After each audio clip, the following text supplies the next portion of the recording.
মোদের গরব, মোদের আশা, আমরি বাংলা ভাষা।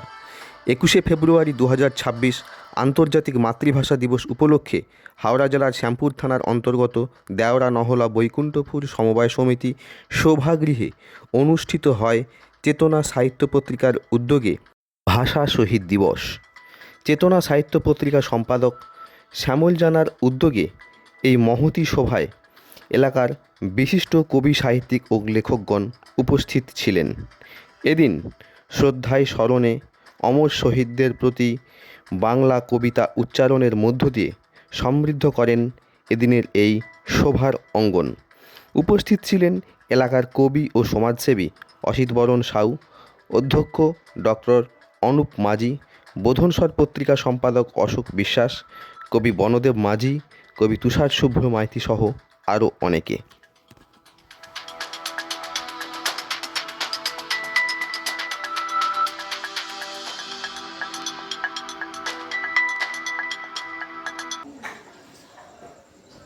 আমরা যে অনেক রক্তের বিনিময়ে এই বাংলা ভাষাকে সমৃদ্ধ আমরা পেয়েছি, সমৃদ্ধ করেছি। বাংলা ভাষা যে আমাদের অহংকার,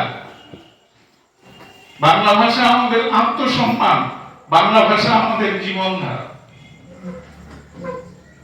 এই বাংলাকে আমরা যদি ভালোবাসি, এই ভাষাকে যদি আমরা ভালোবাসি, তাহলে এই ভাষার প্রতি আমাদের যত্নবান হতে হবে। বাংলা ভাষা দেরিতে হলেও গত 24 সালে 3রা অক্টোবর বাংলা ভাষা ধ্রুপদী ভাষার মর্যাদা লাভ করেছে। ভারতবর্ষে 11টা ভাষা ধ্রুপদী ভাষার মর্যাদা লাভ করেছে।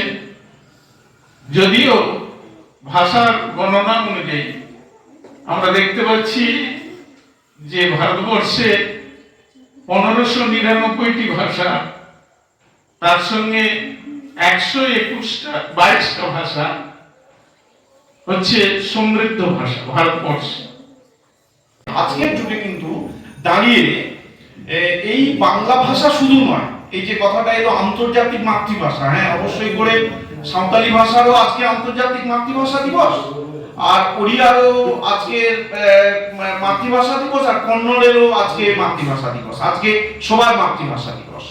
তো আমরা বাংলাভাষী বলে, আমরা বাংলা ভাষায় কথা বলি বলে আমাদের মাতৃ দুগ্ধসম এই মাতৃভাষা, এখানে আমাদের ক্ষেত্রে এটা বাড়তি অনেক গুণ আমাদের কাছে গুরুত্ব।